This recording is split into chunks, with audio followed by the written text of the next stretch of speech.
so that you can see us together on the screen.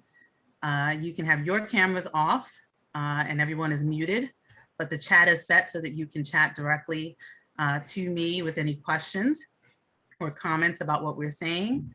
We're going to give it about 30 seconds more before we go ahead and get started with our conversation. Thank you for being on time. Looking forward to today's conversation. And I see some good friends here. Awesome, awesome, awesome. Let's give it a couple more minutes and then we'll get started with our convo.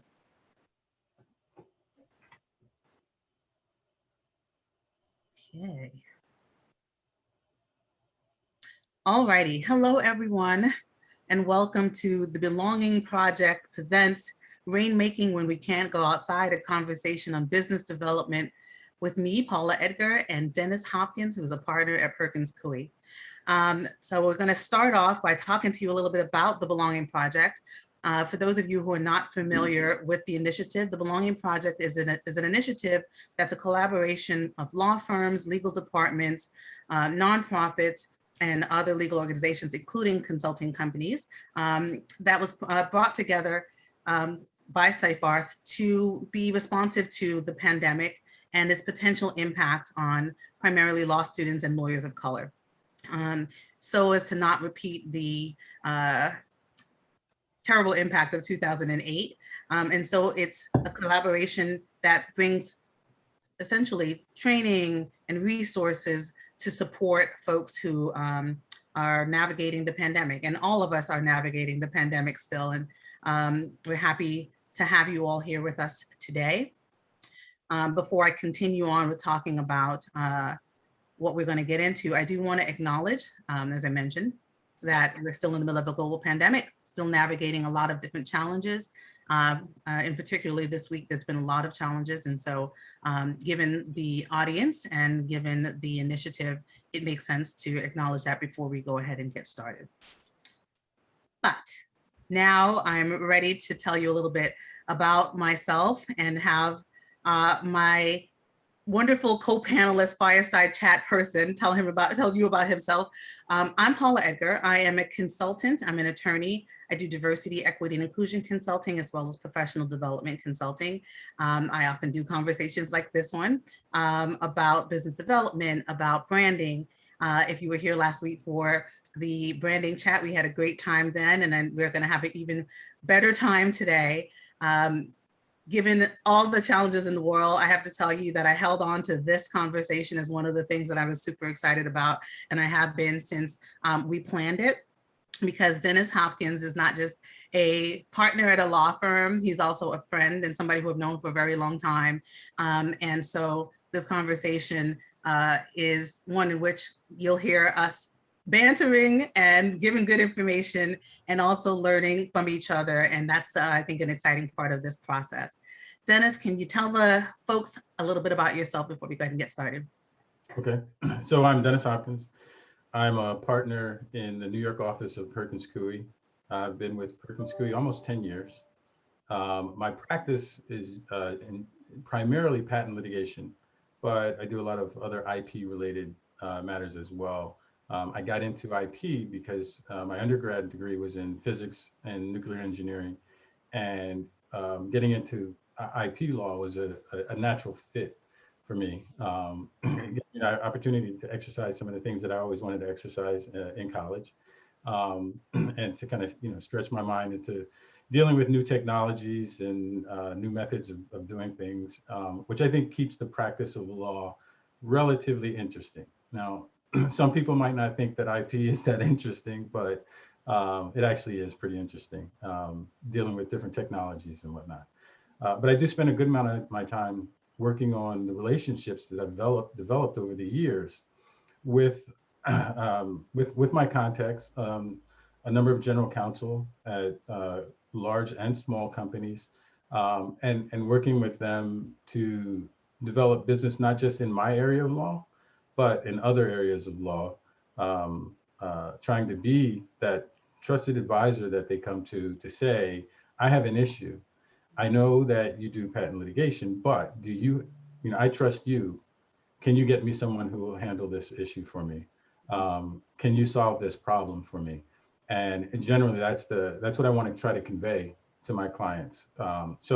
In and out of litigation matters, I also try to manage and develop business for the firm with many of my clients in a number of different areas. Which we're definitely going to get into in our conversation today. But before we jump into some of the questions that I'm going to be asking Dennis, I thought it made sense to talk a little bit about the sort of components of a business development plan. In the resources that are going to be shared with you a little bit later, there'll be a sampled business development plan, some additional resources for you to kind of tap into. But let me go ahead and share the slides so that we can talk about a couple things before we get started. So as you know, this is us, that's us. So components. So business development in terms of planning on this is really about assessing where you are and assessing where you want to be and consistently kind of keeping yourself on track. And so you'll see the bullet points here is that self-assessment. Where are you professionally? What skills do you have? Are there any gaps that you need? What's your professional development plan? What about your brand? You know, the things that you're seeing when you're not being seen, is particularly because we are in a pandemic and lots of the things we're doing are virtual. What's your virtual presence like? And does it need any refining? And then obviously looking at your networks and the relationships that you have, the current ones that you have and how you manage them, the organizations you're involved in, the people who you interact with and engage with, and then who you're looking to connect with, right? That's the business development piece outside of the folks who you already are connected with. Who are the targets you're looking for? What's your ideal client? How many connections are you trying to find? What types of connections and how? And then for you, in terms of being visible and engaging, how are you going to do that? Is that writing? Is that being on panels? Are you winning awards? Those types of things. And then developing timelines, financial goals, and professional goals to keep yourself accountable. And I don't know why the word benchmarks doesn't have the RK on it, but it says benchmarks. Don't worry, we're good.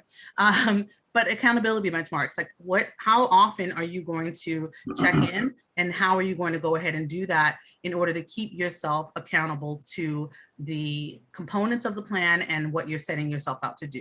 So I wanted to go through that as a sort of overarching umbrella of what the components are. You'll see in the business development plan that it has some of these things, but really, and this is going to be a part of the full conversation, this dialogue is not like, how do you fill out your business development plan?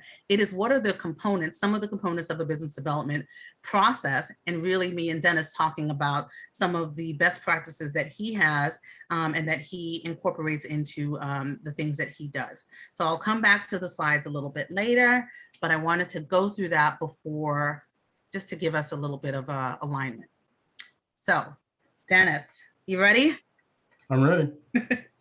Okay, so I want to talk, the first question is this: how do you review your network and expand it? Talk about how you access your new networks. Okay. Let me first tell you what I think networking is. And this is just my view. There are plenty of other views. I'm sure there are definitions. I'm sure there are things online that will tell you things about networking. But to me, it's establishing good, solid connections, and connections are really important. Good, solid connections with people that can get you from A to B to C to D. So, for example, if you go to an event, I know some people think networking means, meeting as many people as you possibly can. And to me, that's not really networking. You just met some people who possibly you'll never even talk to again. You got a stack of business cards that you'll never use. You've given away business cards to people that they're never going to use, and vice versa. So to me, that's not networking. It's not about the quantity of people that you meet and work with, but it's about the quality. So I could go to an event with 100 people there and meet 20 people. And in my view, I haven't networked. But if I meet one Paula Edgar, who I know and I have a quality relationship with, and I know that if I have an issue, I will look to Paula, and then Paula will look to her group of people, and someone in that group will look to someone else. So it's almost like a spider web. You got different little, you're in the center of the spider web. You reach out one level, then there are a whole bunch of different connections after that. a whole bunch of different connections after that, et cetera. I know that at one point, a friend of mine had reached out and asked, and this was in 2007, 8, 9, something like that, asked if I knew anybody in the Obama administration who might be able to, they were looking to get their resume to them to get a job. I said, I don't know anybody, but I know somebody who knows somebody and these are good relationships, not just, somebody's cousins and whatever. I know somebody who knows a senator, and my friend is, if I ask them to pass your information along, I know that they'll pass it along to their friend, and their friend trusts them, and they'll accept it, well. So, with respect to networking, you have one person who wants to get his his resume to the administration. He doesn't know anybody there, but he knows me, and I don't know anybody there, but I know my person.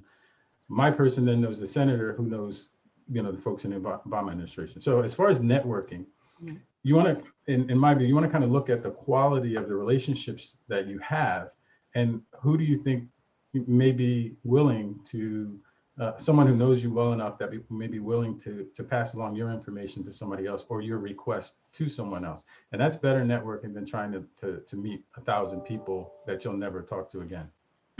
So quality versus quantity, I get it. So you also have talked to me about every connection is an opportunity for new business. So talk to me about what that means. What do you mean every connection is an opportunity for new business? Every connection is. I mean, there are opportunities all around us all the time. You just have to learn to see them and then work with them. So with respect to business development, I've gotten business from neighbors. I've gotten business from friends, prior relationships, all kinds of things. I've gotten business just meeting people on an airplane on the way back from Vegas, from a fight weekend, and I had just heard these people talking about something that they had done in Vegas related to the fight. They had created the camera system out there, which was, and I didn't notice it, but it was a unique camera system that they had created. They had been sent from New York out to Vegas and hired to do that, to cover the fight. And they were talking about it, and they were talking about the technology. And I just kind of inserted myself a little bit into the conversation because I was curious to learn more. I found out more about them, and that's really important. It wasn't about me jumping in and saying, hey, guess who I am? But finding out more about them, what they're doing, what their thoughts are, what their needs are, and then presenting to them, the opportunity to kind of discuss things that I can help them with respect to their intellectual property needs. And that one was relatively unique. I've been at parties and events and whatnot and just met people. A lot of it comes naturally if you're the type of person who meets and talks to people. That's what you would do. But you add to that the fact that, if you learn how to spot an opportunity, there's nothing wrong with that either. But opportunities are around us all the time. We just have to know how to tap into it. But as far as people, other people that you work with are important, organizations that you belong with, boards that you sit on.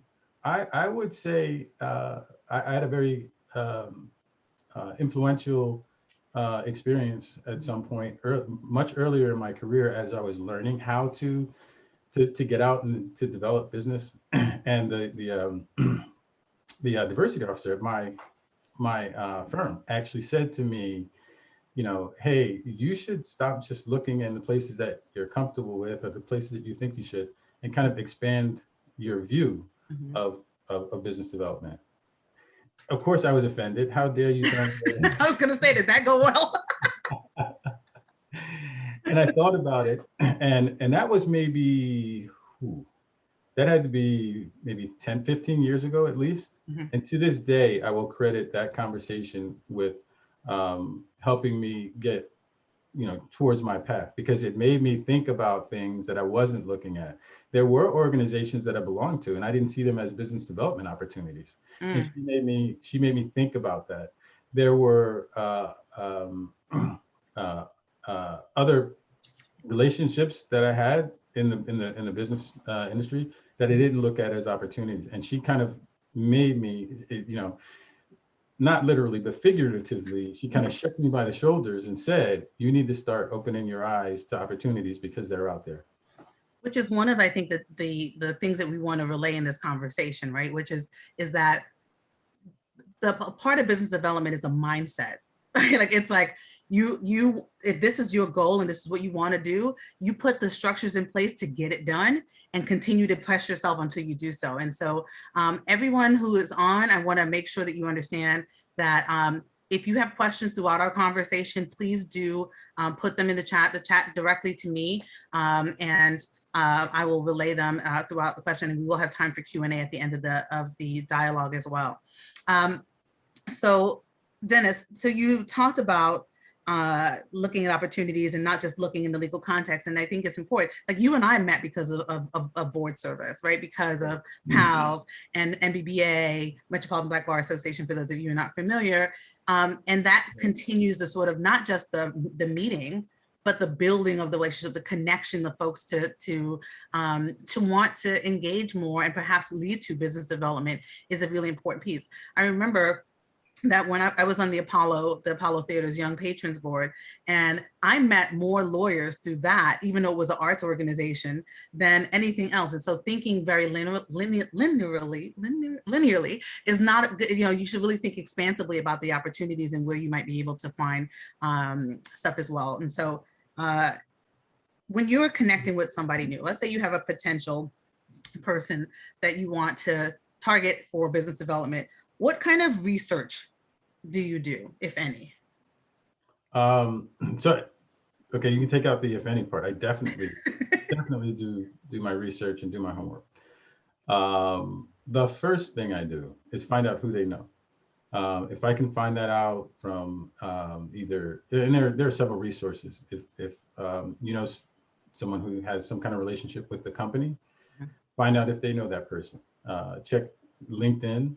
Check other social media sites as well. Find out, you don't want to stalk the person, but LinkedIn is something that's, they put out there for the purpose of you finding out who they are and whatnot. But you do want to find out who that person is, find out if you have any other relationships with that person, who they know that you might know. Remember I was saying before, as far as networking, it's important to have those quality relationships so that people can make introductions and whatnot. That's extremely important. But I would definitely do my homework and then find out in their position, what's going on in their company, in their business, what's going on in their industry that is important for you to know before you start talking to someone. Most of the initial discussions I've had with people, they will tell me what their issues are, but I want to know in advance, and I let them tell me what they've told me, but I also make it clear to them, I appreciate them telling me because that's the best source of this information. But I also make it clear to them, I have done my homework. I didn't just show up today thinking, hey, let's have a discussion and, get you to tell me what you can tell me. I did my homework. Which we're going to talk about in a little bit. So another one of the things that you talked about in strategy is that you love an endorsement as opposed to just doing your own intros. Why is it important to have an endorsement rather than just meeting somebody or connecting with somebody on your own? Good. Yeah. So there are a number of reasons. If I see somebody at an event that I think I want to meet, that may be a good business prospect for me, I could walk over to them and introduce myself. I could find out their email address and email them. I could call them. I could send them a letter. There's so many different ways you can make an initial introduction to people. But I think that the most important one is to have an introduction from someone that person knows, along with that person's endorsement. So, for example, if I walk up to somebody, a speaker at an event that I want to meet, I can talk to that person, and yeah, that's a way of connecting. And that's all I have, then so be it. That's fine. But if I know someone who knows them, instead of going up to that person, I'll get the person that I know, and I will say, hey, I need you to introduce me to so and so. This is why I want you to introduce me to them. This is how I want you to introduce me to them. And I need, and I know that person doesn't have a lot of time. I need you to set it up for me to follow up with them.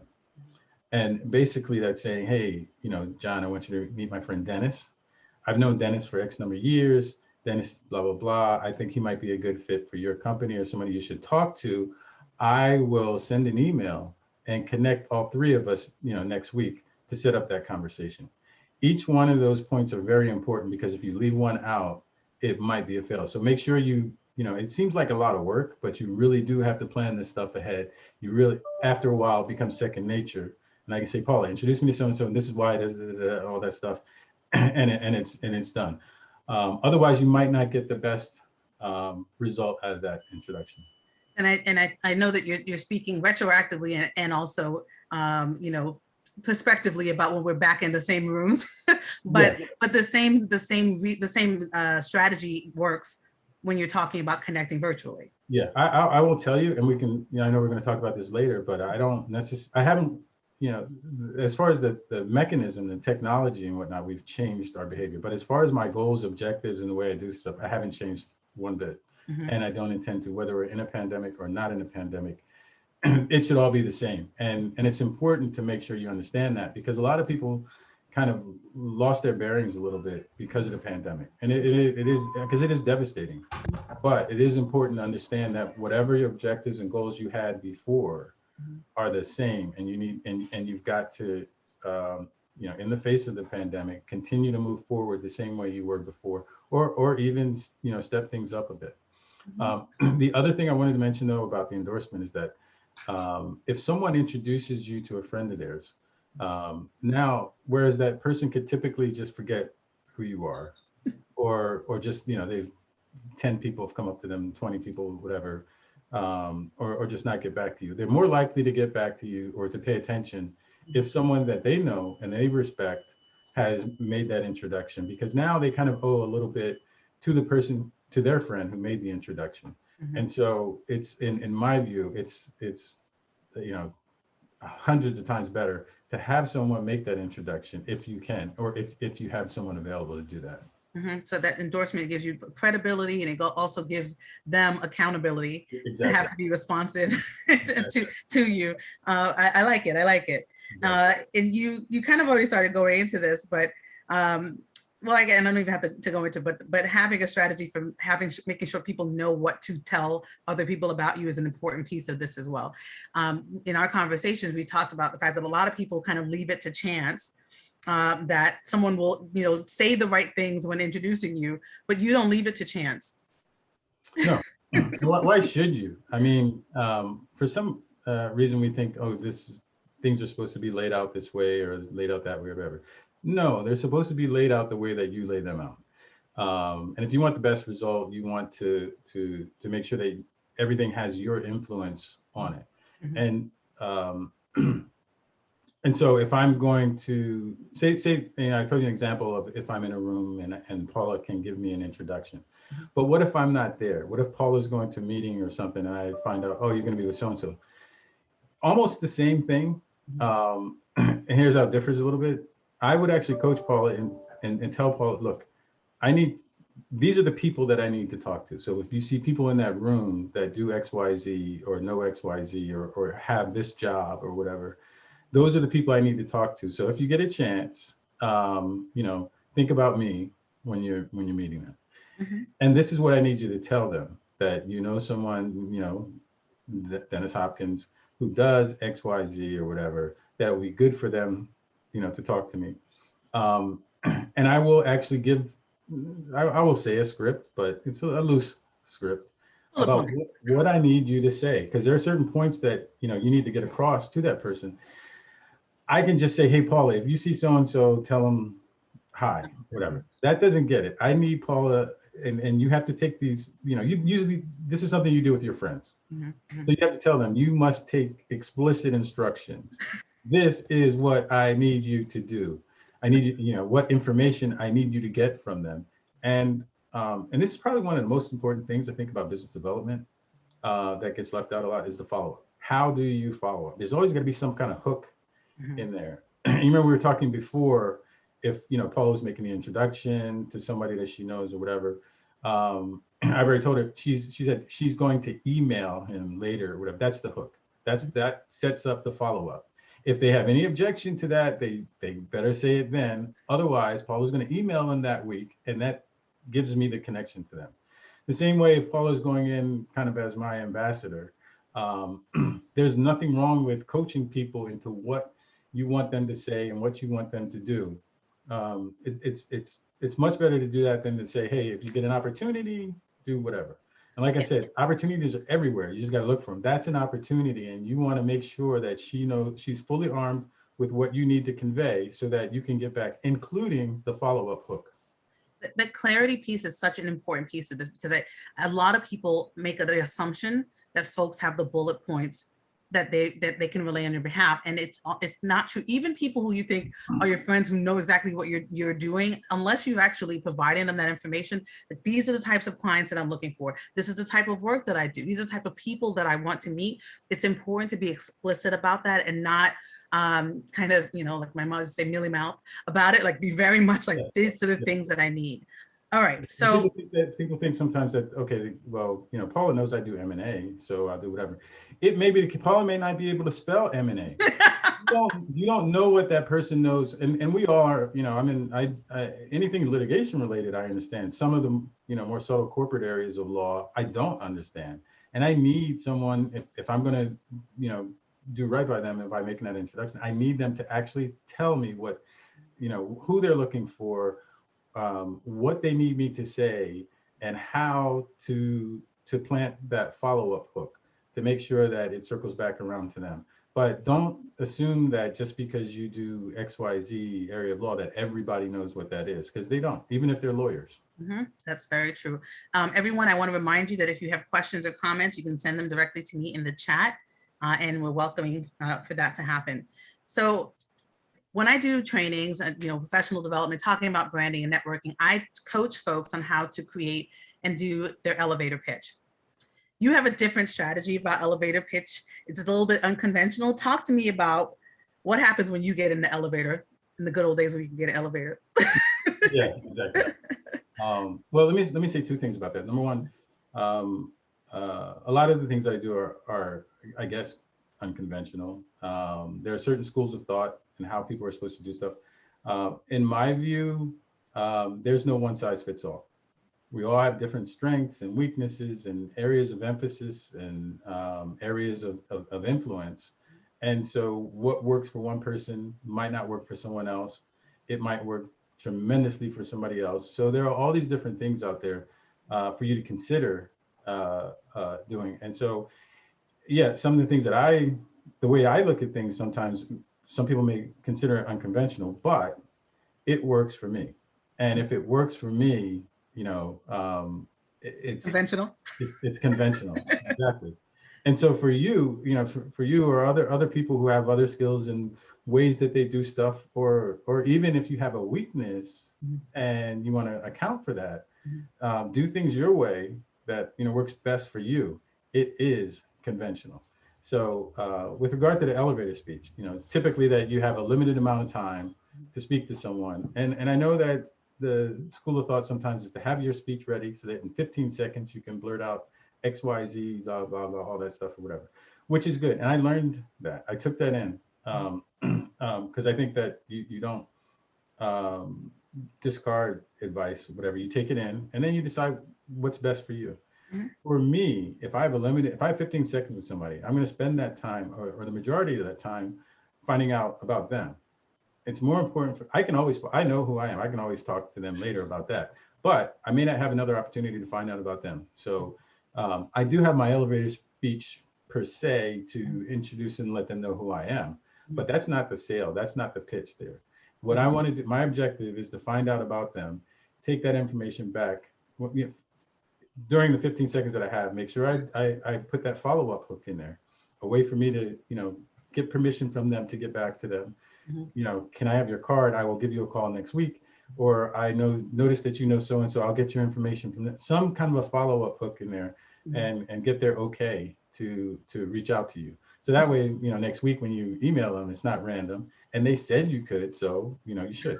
But I use my elevator speech time to try to get information about them. I go back then and strategize. So when I do have that call, because I've already put the follow-up hook in there, when I do have that call with them, I know what issues to touch upon. And I'm better off then telling them things about me that line up with that, rather than just have a, you know, a one size fits all type speech about who I am, whatever, which may or may not be of interest or meet any of their needs. But once I have time to go back and do my homework, I do it that way. So yeah, so maybe it's a little unconventional. Um, I think in this day and age, the way that we do business development, Mhm. that's uh, I think it's appropriate and conventional, because we have so much access now to other information Mhm. that can help arm us to be prepared for the actual pitch. So I like it I don't because know. it means that you're tailoring for the folks that you're connecting with, as opposed to the sort of generic piece of it. And I love that the lens of business development is kind of always on, because it's like, what can I find out so Yeah, that I can, utilize this later.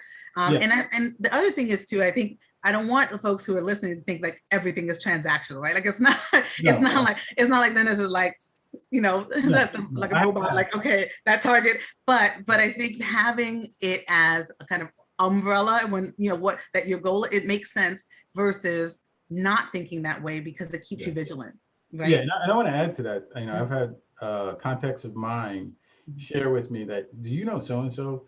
Well, they do bankruptcy, and I do litigation, and they keep emailing me, telling me about how great a bankruptcy attorney they are, and blah blah blah, whatever. It doesn't matter to me. Now, if that person had taken my conventional approach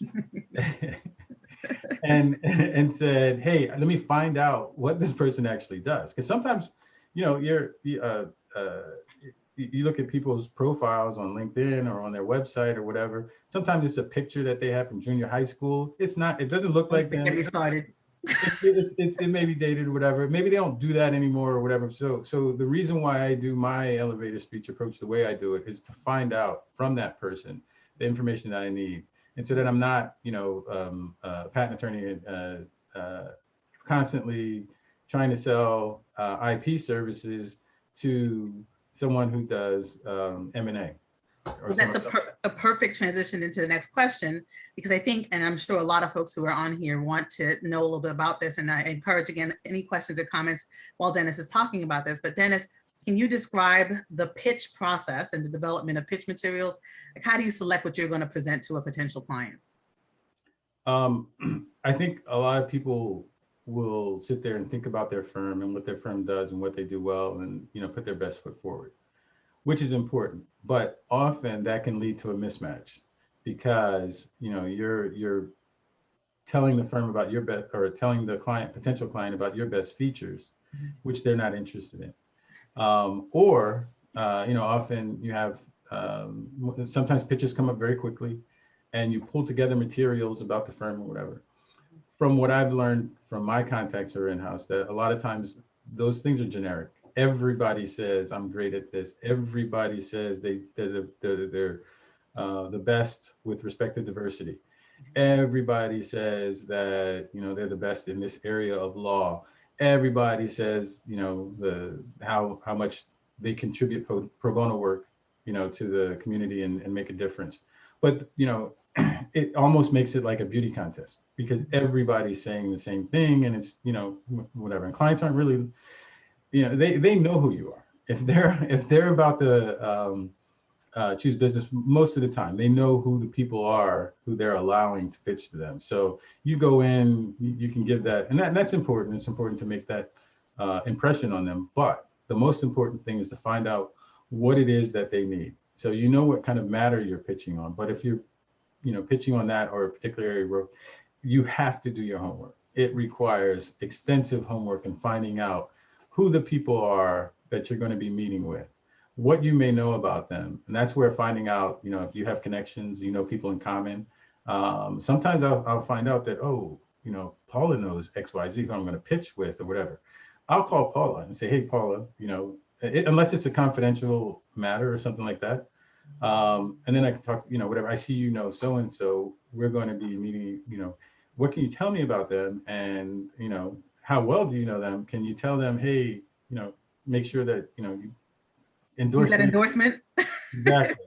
Exactly. Mhm. That's part of it. It's selecting the right materials for them. Sometimes you have, like I said, canned pitch materials, but go through those materials and make sure that they highlight what you expect them to highlight. If there are certain types of transactions that you do, make sure that the one that you're pitching on is first and foremost in front. Mhm. Don't just take the canned materials. Make sure, if you want this business, and that's the way I feel about it, I always want it, and I will put that work and that effort into it. And I will make sure that I do as much work as I can. There is a school of thought. Sometimes some attorneys feel like they don't want to put too much effort into it because two things. One, they may not get the business and they've wasted all their time. Well, it's part of the job. So it's never a waste of time. The other thing is, people think that, well, I'll give them my game plan and my analysis on stuff, and then they may end up picking someone else and giving them my game plan. Well, if your game plan was really that good, they would have picked you. And if it wasn't, the top rated and they didn't pick you, why would they give someone else a non-winning game plan? So I'm saying everything you do it all out. Put everything out there. It's not a waste. It's worth it. And it's very important. But definitely do your homework. Do the analysis. Give them everything they need to know about how you would solve this problem, including potential costs and whatnot. Talk about risks. Talk about everything as if you actually had as if they had selected you and said, okay, now we selected you. Tell me everything you need to know. Do that on the front, and you're more likely to get the business. Mhm. It's funny that you just said that because we have someone who just said it. Dennis is also good at reaching out for others to let you know that he's genuine, that he cares about others, and that he will use networking magic for you when you need it. And so you have somebody who is shouting you out to say that you do this in practice as well in the chat. And so thank you for sharing that for That's that person. Paula. And along the lines of what you were just saying, yeah, I'm not always just nonstop looking for business, blah, blah, blah, and never eating, never sleeping, just looking for business.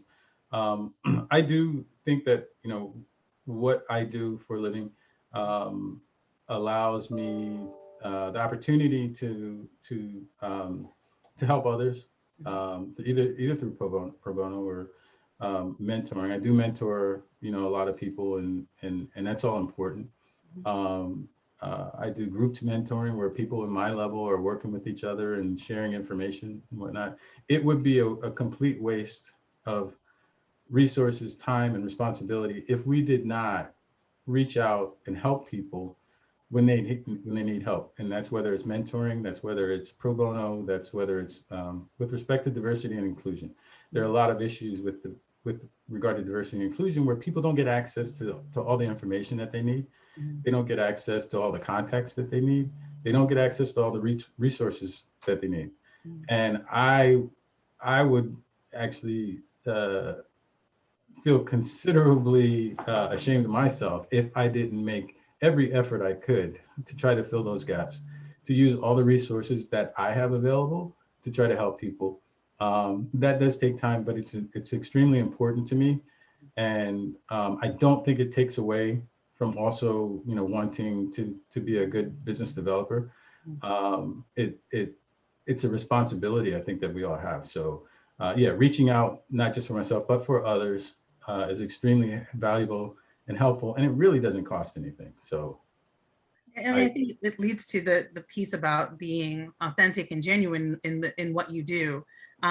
Someone indicated that you gave this person a photo of a lion years ago that they still have, and it said "Give all and take everything," and it's a motto that they utilized when they started their own firm. So we got some shout outs from former people who you have connected with and mentored, and it's really one of the reasons, Dennis, when I thought about Corey Carew, who's runs the Belonging Project and who is one of my good friends. When she said, we want to do business development and we want to, you to help kind of guide this, I was like, Dennis is the person who we need to talk, because I've seen you do it and I know how good you are at it. And then I know that some of these strategies can be really helpful to folks who are online. So I do help all of you ask questions. Like this is not a time to be shy. I love shout outs, but I want to hear some of the questions.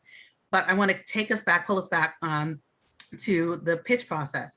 One of your thoughts about pitching is that time is a promise.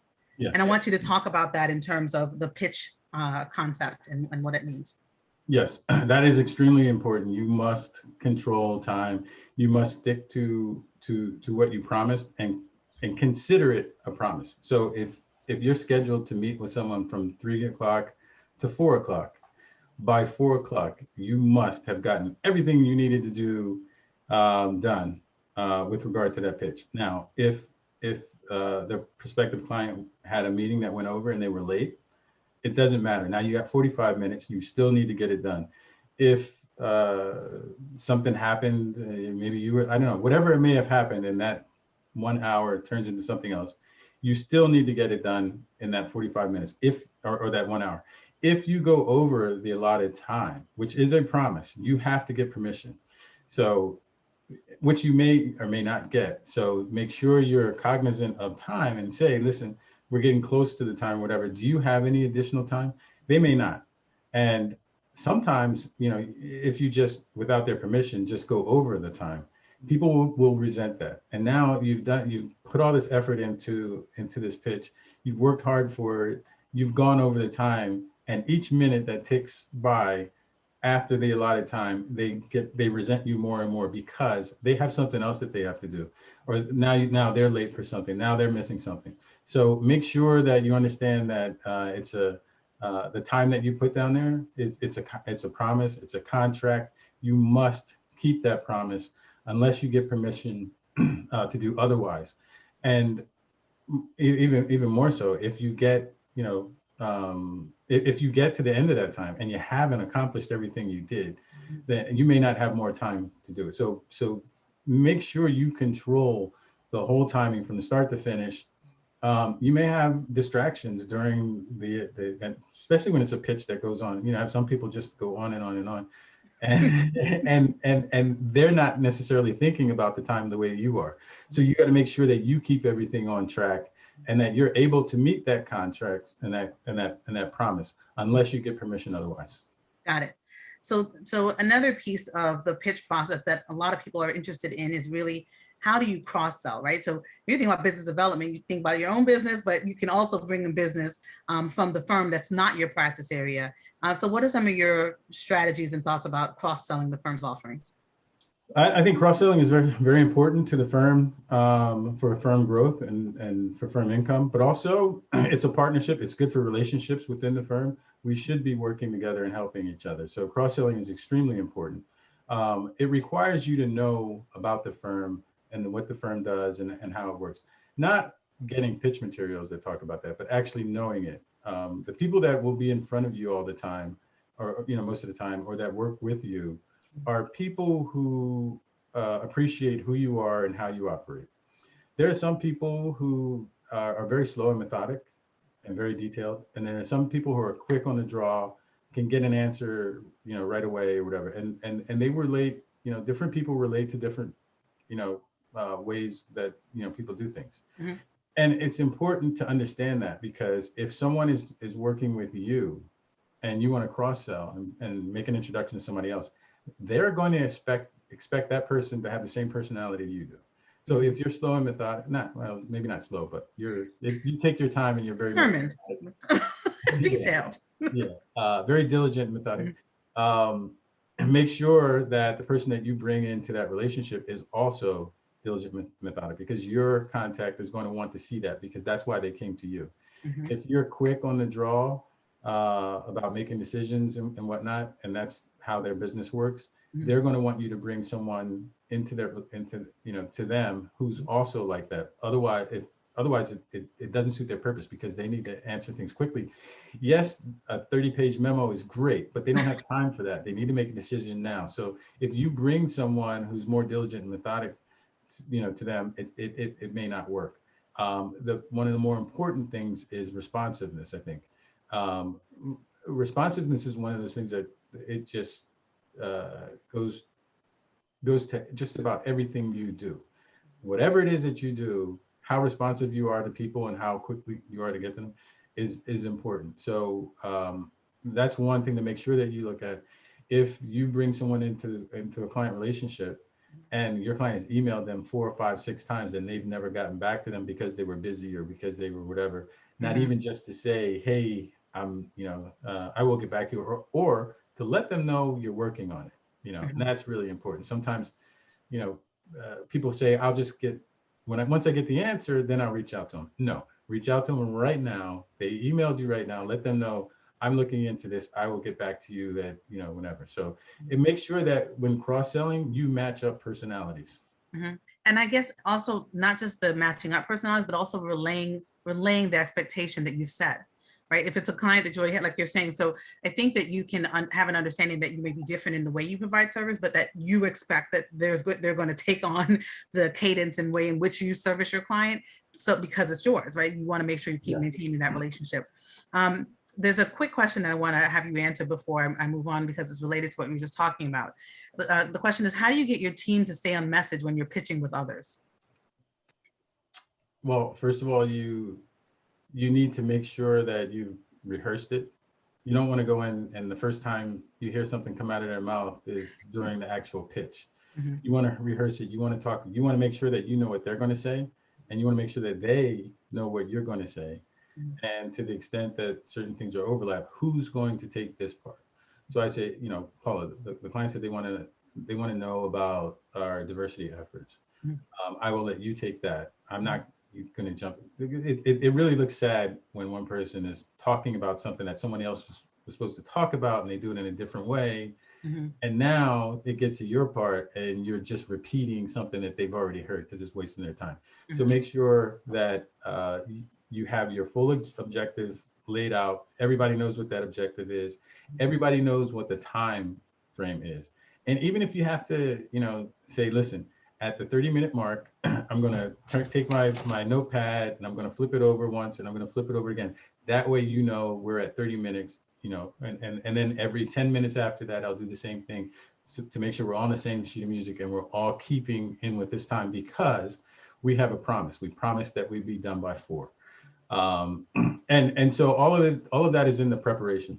When you see people have successful pitches, it's because, that 1 hour pitch, it's because they've worked on it for days and put a lot of effort into it. It wasn't random. Timed agenda, know the topics, know the people who are going to cover the things that are going to go, having a structure and knowing how to pivot if it doesn't go the way that you're thinking about going is an important part of that whole process. But so Dennis, we're going to talk about a lot in our 90 minutes together, but this is probably the thing I'm the most excited about you talking about for everyone. So I wanted to talk about business development principles, how you develop them and how do you utilize them for inspiration and motivation, and how do you incorporate them into business development. So for all of you who are listening, a business development principle is sort of an overarching kind of something that you kind of look to motivate you, to inspire you, to remind you of the things that are important to you in your business development strategy and goals.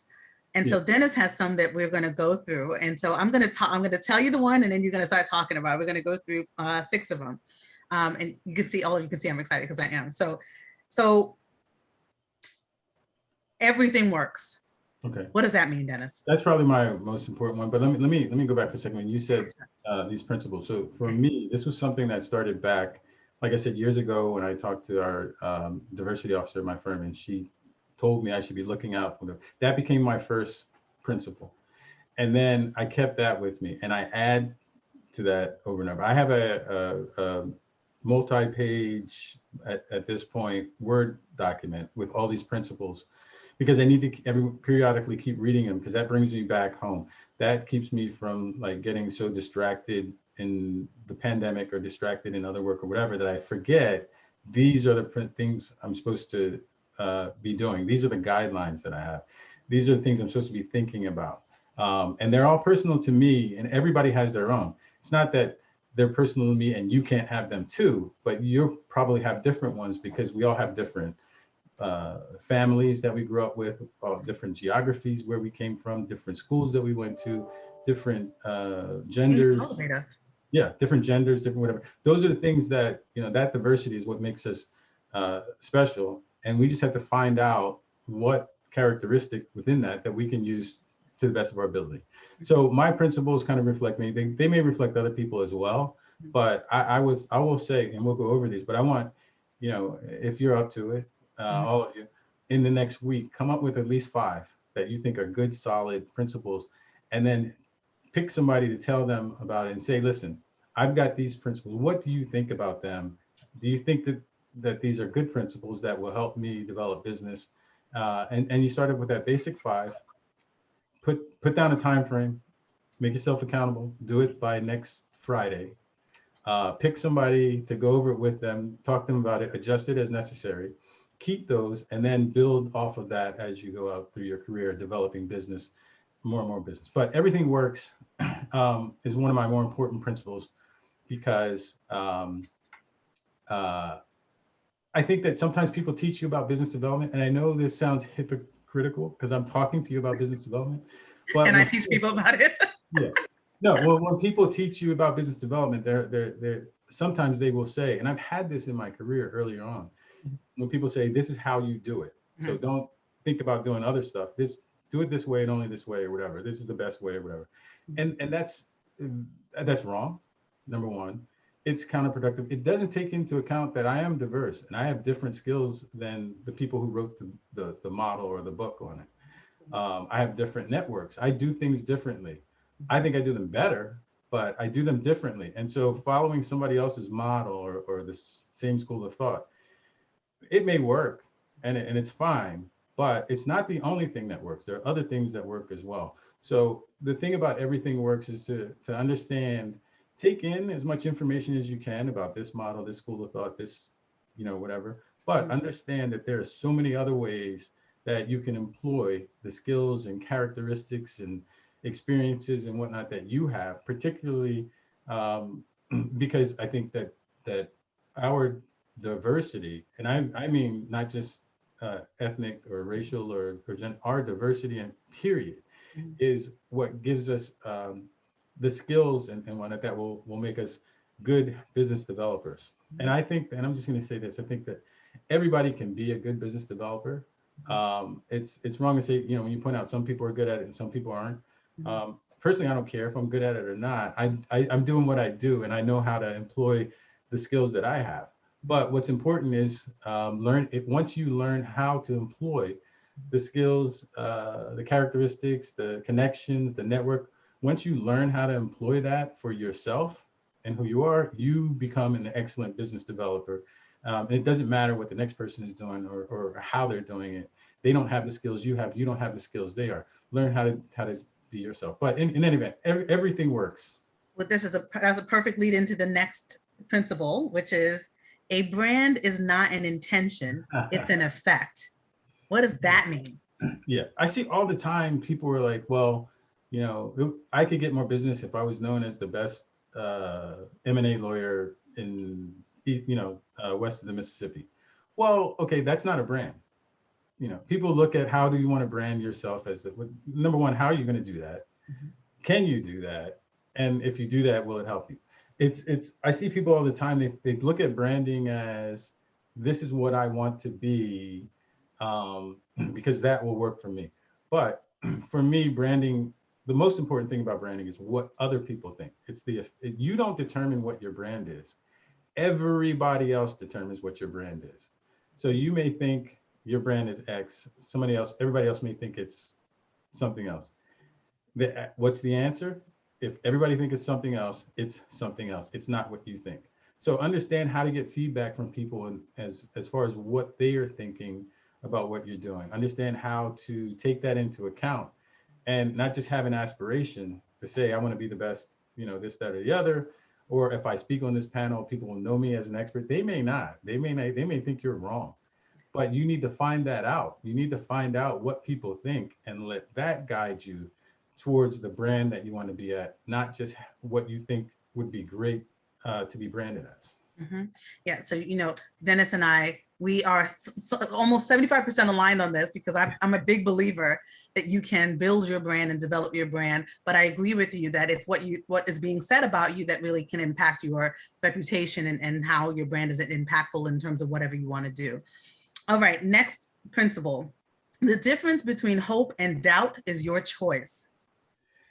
Um, yeah, I started thinking about that, and I see some people look at things a certain way and they're like, well, I can't develop business because whatever, or this is what's holding me down, or this is a problem, or we'll never get this client because it's too big, or we don't have the this, that, or the other, or whatever. And one thing, some of the things I hear is like, I don't have your experience, I don't have your network, I don't. It doesn't matter because first of all, everything works, and people have so many different skills that I don't have. I'll give you a good example. I talked to one friend who went to Harvard. Harvard has an extremely good network, and a lot of Harvard graduates, look for other Harvard graduates and work together.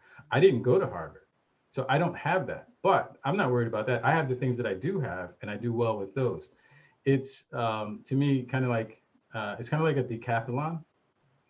Decathlon has 10 different events. You don't have to be the best at every single event. You're not going to win every single decathlon event of the 10. And you don't need to. Nobody wins all of them. Maybe your shot put is terrible. Throw the shot put, it lands like 5 feet. But your high jump, you can jump 40 feet high, or your long jump, whatever it is. It's more, it's not the fact, it's not like you have to meet every single thing or have every single set of skills. You take the ones you do, and you do them extremely well, and that's how you win the decathlon. But the reason why I was looking at hope and doubt, and I had to actually, I've been saying that for a while, and then when talking to Paula about it, it's like, well, does this make sense? Does it make the sense that I thought it did? And they're pretty parallel. It's just the way that you choose to view them. So I looked up the definition of hope. Look Hope at is, lawyers. yeah, hope is a feeling of expectation and desire for a certain thing to happen. So for me, I tend to choose hope. I this my thought is, I want this to happen. It's going to happen. I know I have a slim chance, but that's all I need. I just need that slim chance. It's that means that there is a chance. Mhm. Whereas doubt, and I was surprised that the definitions were so parallel, sort of. Doubt is a feeling, but of uncertainty and lack of conviction. And so when I see people sometimes think that they can't do this or they can't do that, or they don't have the skills for this or that, it doesn't matter. All you got to do is get it done. Period, point blank. Don't worry about it. It's a decathlon. So jump 40 feet high and you may win the decathlon. You don't have to win every single event. I think that particularly thinking about women and people of color, and how sometimes we will kind of count ourselves out of opportunities because we don't have every single thing. That's an important point, right? That, Dennis is like, you have one thing, you good. but I think we should be optimistic and also thoughtful about the skill set that we bring and go for it, as opposed to talk ourselves out of opportunities. So I love that. So the next development principle is, don't put people on the spot. Yeah, that's important. I see that sometimes. Say you go to an event, you meet, I'm just as an example, you go to an event, you meet somebody or whatever, and they say, oh, hey, Paula, do you remember me? Do you remember my name? Do you remember whatever? It's like, and Paula's like, No, I don't. kinda, yeah. Or you email somebody and they never got back to you, and see them at an event and you accost them. Hey, I emailed you, you never got back to me. I was like, that was 5 minutes ago. I was in the elevator. But the thing is, understand that people are busy. People have busy schedules. People have trouble sometimes keeping themselves organized because maybe sometimes their schedule is not their own, and they may get back to you. They may have forgotten to get back to you. It may have dropped off. That's fine. Just say, look, okay, I wanted to reach out to that person. I emailed them. They didn't email me back. Mhm. Don't take it personally. There are no hard feelings. Don't put people on the spot about that. Email them again and just say, not one of those like, hey, I'm just following up on this because I emailed you. No, just say, hey, just wanted to reach out again and say such a whole new email. Don't go back to what happened before or whatever. Don't put people on the spot because they didn't do it. You can be persistent and maybe email them all the time, but don't put them on the spot. There's a difference between being persistent, which you should do, and putting people on the spot so that they're defensive or feel a certain way about what you did. Those are different. Yeah, and especially I think given the pandemic piece of this and the virtual piece of that, you don't know what is going on in people's lives, and you really do need to be a little bit gracious. But again, yes, persistent, because you obviously still want the connection, but understanding that people's lives are definitely these days so inconsistent and unpredictable. Okay, you can't have contempt for the client and keep the business. So that's very important, I think. Yeah, sometimes clients or prospects don't necessarily do what we want them to do, when we want them to do it, how we want them to do it, and whatnot. And I've seen this before where people will say, "Oh, the client is such a pain. Oh, they're this, that, or the other," or "I wish they would just understand what I'm telling them to," or "I wish they would see things the way that I see them." Well, maybe they just don't see it the way that you do.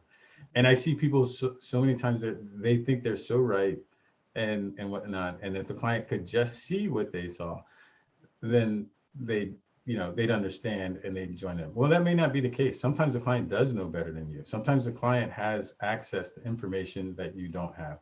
And sometimes, and this is one thing you see a lot, people come up with a good legal strategy, but the company is not there for legal strategies.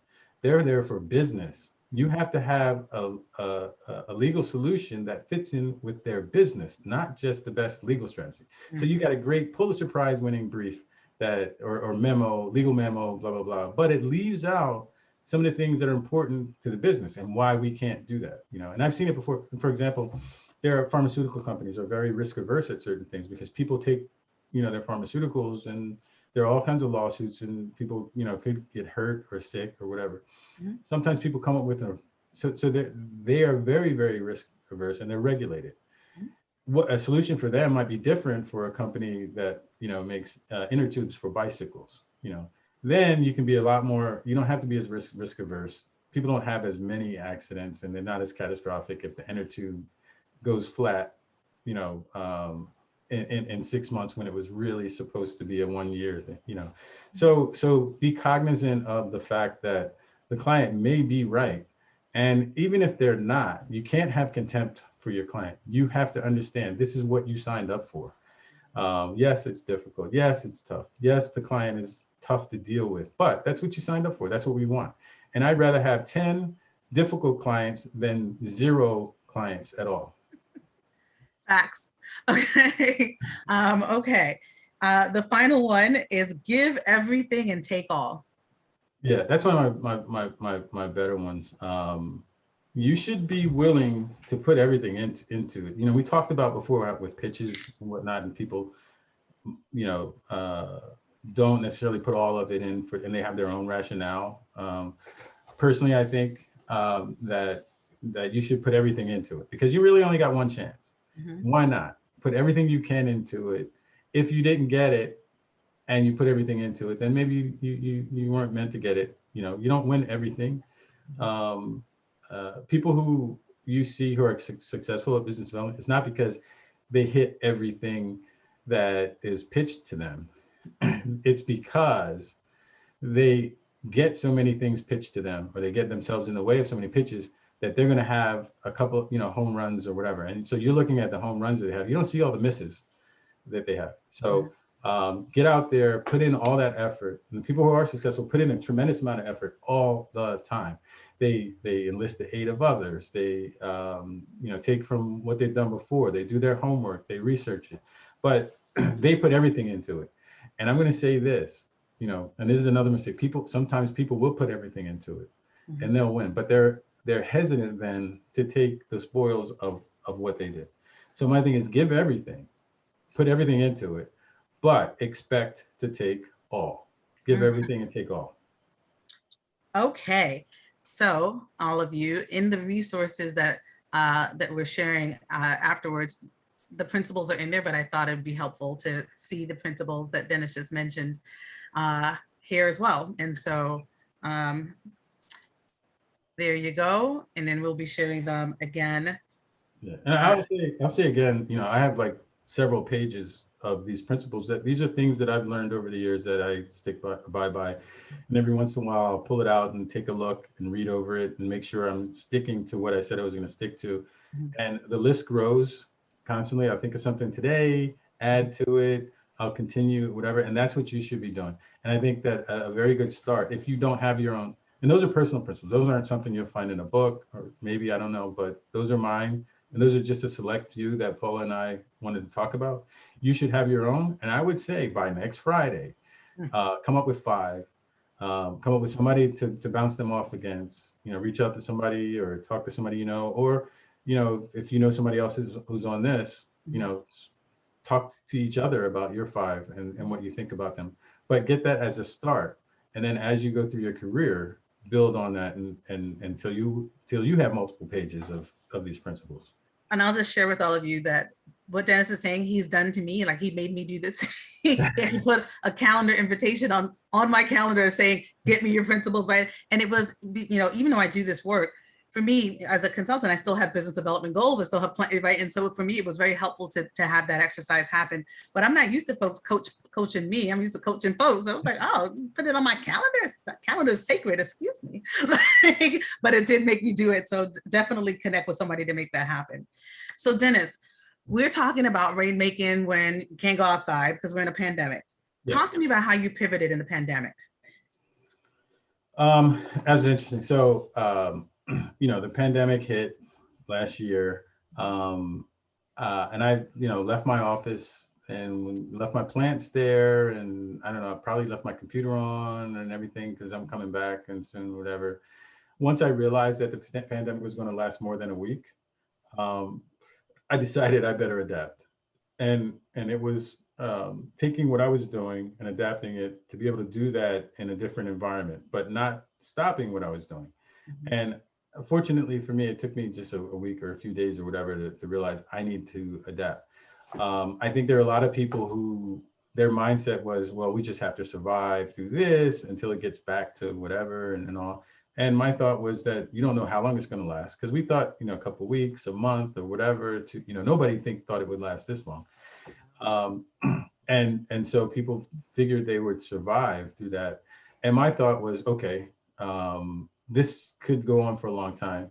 I don't want to just survive. How do I thrive in this environment? How do I actually do well in this environment? And for me, it was pretty important because I was never one to do video conferences. I would not do video conferences at all. The camera that I had on my computer at work, I had it taped up and cemented over and stapled and everything. I was never going to use it, never do video conferences. If someone tried to reach me on FaceTime, I would hang up and whatever. It was not my thing. And I never worked from home either. I always went into the office. There's like snow, sleet, hail, whatever. I always went into office because that's just, how I did stuff. I just never worked at home. Mm-hmm. And to all of a sudden be plunged into this it was important for me to say, I need to adapt and I need to adapt now. Mm-hmm. And I did that. And I thought about what's the difference between, this environment and what we had before, because I could go to events, I could go to dinners, I could go out to drinks, mm-hmm. I could just meet up with people for lunch, whatever, and I can't do that now. Mm-hmm. And those were ways of connecting. So my thought was then, how do I connect with people during the pandemic? Everybody's looking at a 2-dimensional monitor, and that's where people are. And the person that I'm talking to, or people I'm talking to, are on this 2-dimensional monitor. How do I make that 3-dimensional? How do I connect with people? And it's interestingly enough, I will say, I thought about my background, my surroundings. I thought about the activities that I do, making it not just a business thing, but having, social events as well.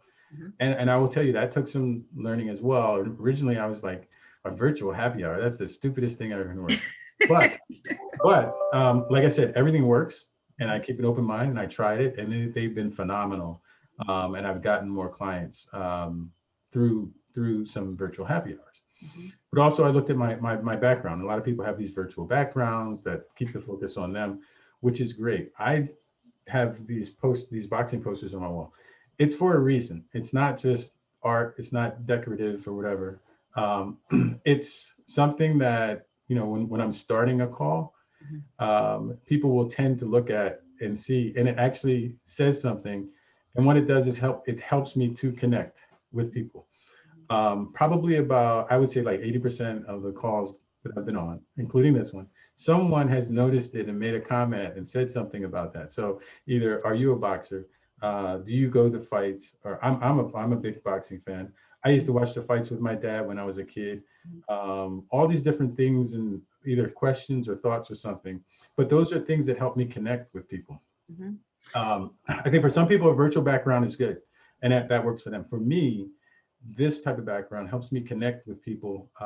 And I don't know, some of you watching it may have looked at my background.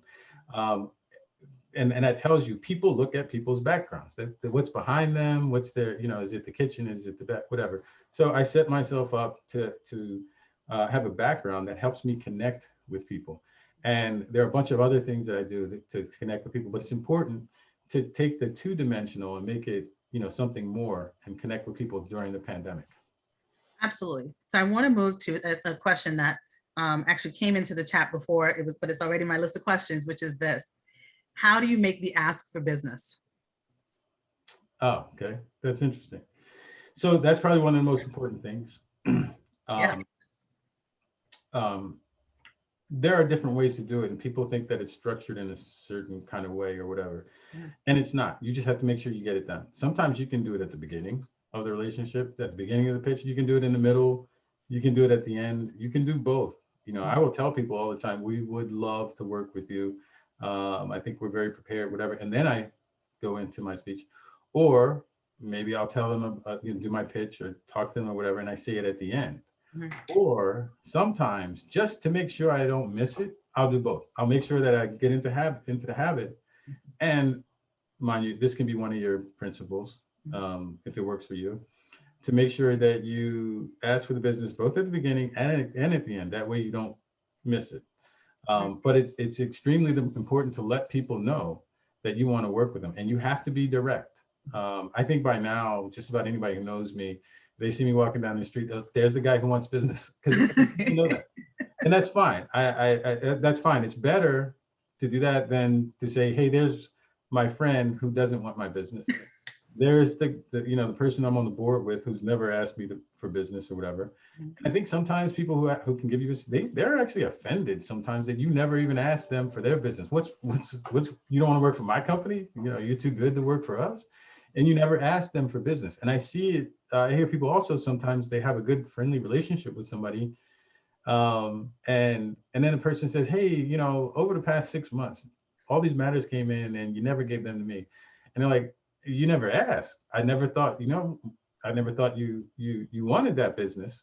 But meanwhile, Dennis was in here yesterday and I knew for sure that he wanted the business, and he got the business because, because I was more clear about what I wanted. It doesn't mean that that you're not friends with them, or that you don't believe in what's going on in the board that you sit on with them, or whatever it is. It doesn't take away from anything. It actually adds. It says, we have this relationship, but by the way, just so you know, and just so there's no mistaking, I would love to work for you. I would love to have your business.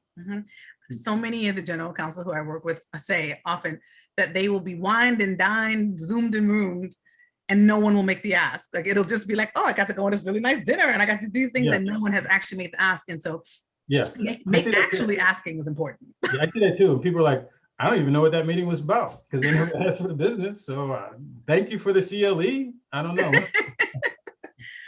What about the fear portion of that? Because I think a lot of the not making the ask is the fear of rejection and fear of hearing no. Yeah, I think that people are, I don't know if they're caught up on being perfect or what it is, but I think people try to do things in a certain way that's just so perfect, and they either don't get it done, or they get it done halfway, or they don't put as much into it because they have kind of either a fear of rejection or something. They just don't want to ask for the business and not get it, and that's what prevents people, I think, sometimes from asking. But like I said, the difference between hope and doubt is just your choice. You don't know if you're going to get the business, You can hope that you'll get the business, or you can doubt that you'll get the business. But if you go into it with hope that you'll get the business, I think that momentum a lot of times carries you through. A lot of it has to do with a choice, whether you do or you don't. And my view is, even if I do fail, I got out there and I swung and I pitched, and I'm going to keep doing it as long as I can. We all fall down. I've busted my teeth, I don't know how many times. It doesn't even hurt anymore. Trust me. Get out there, do your best. If you fall, get up, make sure nobody saw you, but get back up. Either way, keep swinging out there. Just keep going. Don't worry about the misses. Everybody has misses. If you look at people, at law firms, a lot of the top people at firms, they pitch a lot. They don't get everything, but they pitch a lot. And you should take that into account. They're not bothered by the fact that they didn't get it, and neither should you. Love that. So Dennis, you use a term called constructive self-promotion. What's that? So to me, it's just a made up word. Self-promotion is a bad word. I just put a good word in front of it. Do tell. I just put a good word in front of it to make it.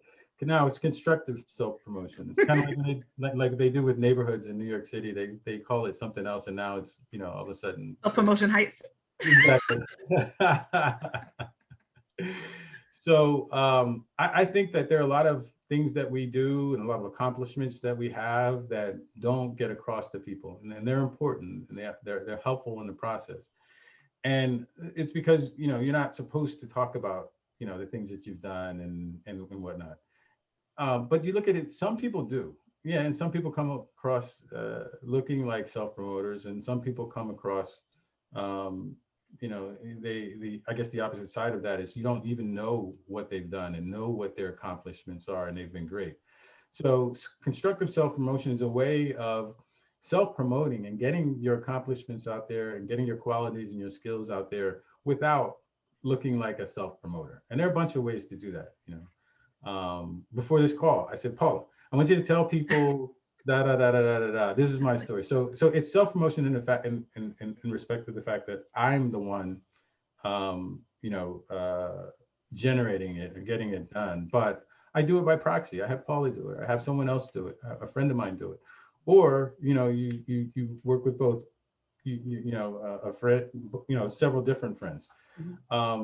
Getting your story out there is extremely important. I think you lose a lot if you don't. So it's a skill. You have to learn how to do it in a constructive way, in a way that, sorry I was late. I was getting my fifth Olympic gold medal, and the ceremony was earlier today, but I appreciate whatever. Now I've just gotten across that I've got 5 Olympic gold medals. Because I learned how to master the decathlon. I've got 5 Olympic gold medals or whatever. But I put that out in a way that's, not like, hey, I'm just bragging. I'm just saying, look, I'm sorry I was late to this or something like that. But some kind of way you can slip things in to let people know the things that you think they need to know without sounding like bragging. So the thing is to have those points, say, these are the 5 things that I need to get across to them. I won the XYZ case last year. I did this, whatever. I settled this case. These are the things that I do. How do I get that into a conversation? How did I convey that to the person without looking like self-promotion, like I'm a self-promoter? Mm-hmm. So I want to jump to, I think, a really important piece of this, which you've already started socializing with the attendees, which is accountability. And for you to talk about accountability mechanisms that you utilize to keep yourself sort of on point with your business development. Right. I think that you can have the greatest plan in the world, but if you don't execute it regularly and faithfully, it doesn't serve you well. So for me, you have to have with your plan an accountability mechanism. And that can be putting something on your calendar. Every Friday, I will spend 20 minutes doing business development or whatever. Every Thursday, I will work on my business development plan. Every 2 weeks, I will meet with Paula and talk about what I've done and how, and how I'm staying faithful to my plan. What I do is I have someone in my firm who I talk to, who will, I don't have to put it on my calendar. They'll put it on my calendar, and I want it that way so that I don't, it doesn't fall through the cracks because of me. They'll put it on my calendar.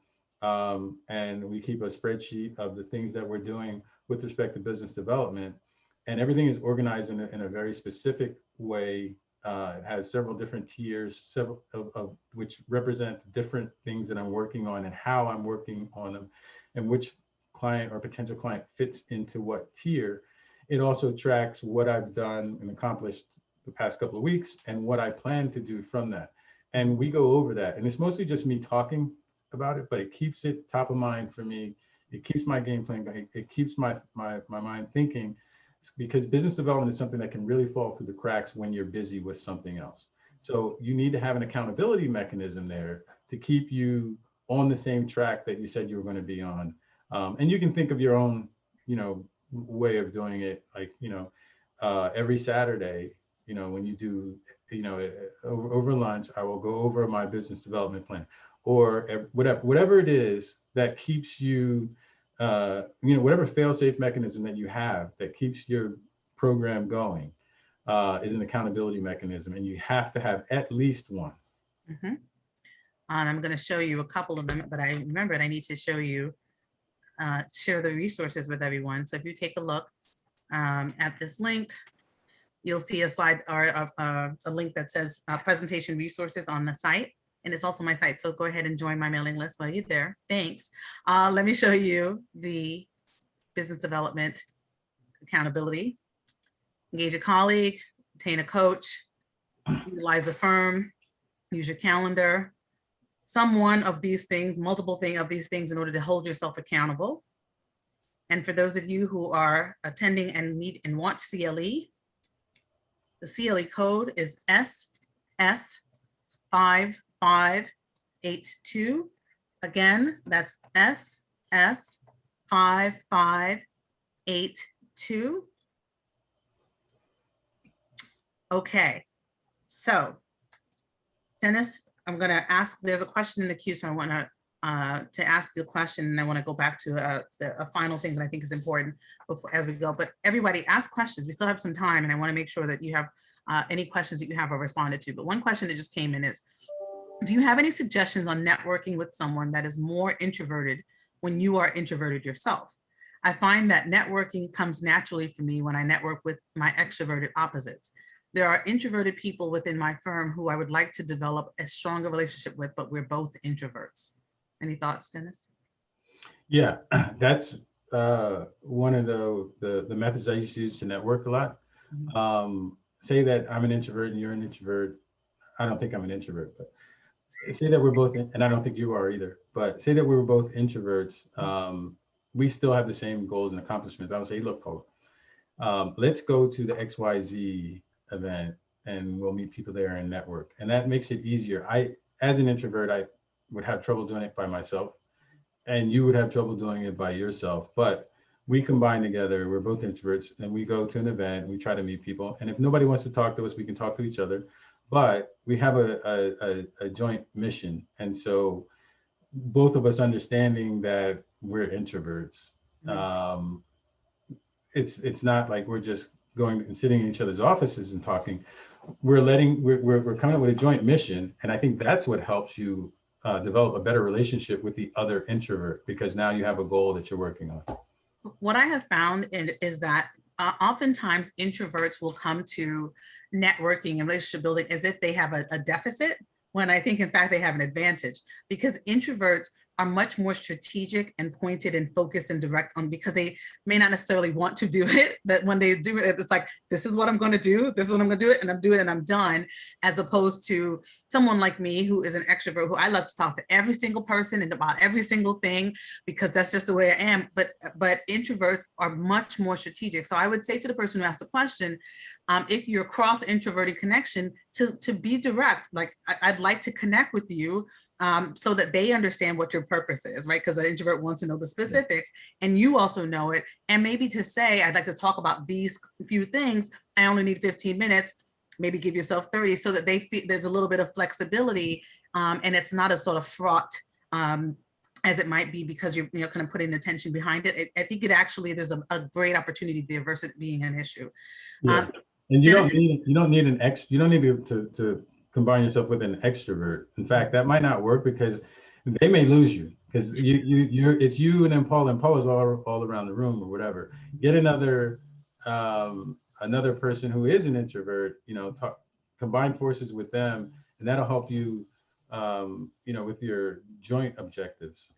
And I'll just tell you, because we're talking about the virtual thing, I do a lot of networking and, going to events on Zoom. Like Dennis was talking about, having happy hours. I get invited to a lot of firm things where it's, opportunities to interact with folks.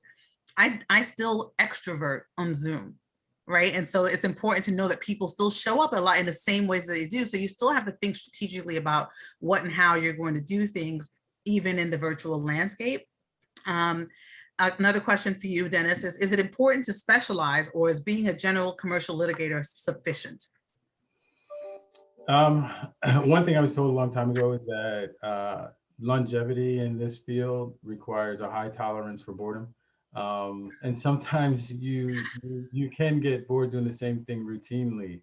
And that's whether you're as a specialist or a generalist or whatever. So whatever keeps you, gives you, job satisfaction, whatever makes you engaged, you just don't want to be bored, because that's terrible. We work a lot of long hours, and that's a lot of time to be bored about something. So either way, whatever suits your own purposes, you can develop business as a general litigator or a specialist or whatever. Either, that's a given. So as far as what exactly you do, make sure you try to specialize or not specialize, but try to work on things that interest you and keep you engaged. So our final question, and I think this is a perfect one. So I asked you the question about, like, what is the biggest business development mistake that you see? And you talked about a reflection from when you were in the Army. So can you share the mistake reflection, please? Yeah, so when I was a young lieutenant in the Army, I remember reporting to my first duty station, and my commander said that there are 2 mistakes you can't make. So I know you said one, but Paula, there are 2. And he said the mistake that I told you not to make, because now you're not listening, you're not responding, you're not, hearing what I'm saying. So you're making mistakes that I told you specifically not to make. And the other one was the mistake you made last week, because now you're not learning from your mistakes and you're repeating the same mistake over and over. Other than that, you're free to make any mistake you want, but there are just those 2 mistakes that you can't make. And so don't be afraid of making mistakes, but make sure that if somebody tells you not to go down that, down that road, don't go down the road, because maybe there's a reason, particularly if it's a client telling you that there may be something you don't know. Or if you're making the same mistakes over and over, you need to probably make an adjustment. But other than that, as long as you recover from your mistakes and you don't do mistakes that people told you not to, you're good. Awesome. Dennis, this conversation, exactly how I knew it was going to be, was good. It's fantastic. All of you, make sure that you connect with us on LinkedIn. You share some of the things that you learn. I'm a big believer in multiplying the information. I want to thank the Belonging Project for having us to connect on this topic. And thank you, Dennis, for dropping all those gems. Everybody, make sure you go ahead and get the resources. For those of you who want CLE credit, there is going to be a form that's going to be shared with you for CLE purposes, and that will be circulated to you post the webinar. We are done unless you have anything that can be answered in 30 seconds. I think that we are good to go. Have a wonderful rest of your day. Everybody be well, stay safe, wash your hands, and try to take care of each other. Bye. Thanks. See ya. Bye, everyone.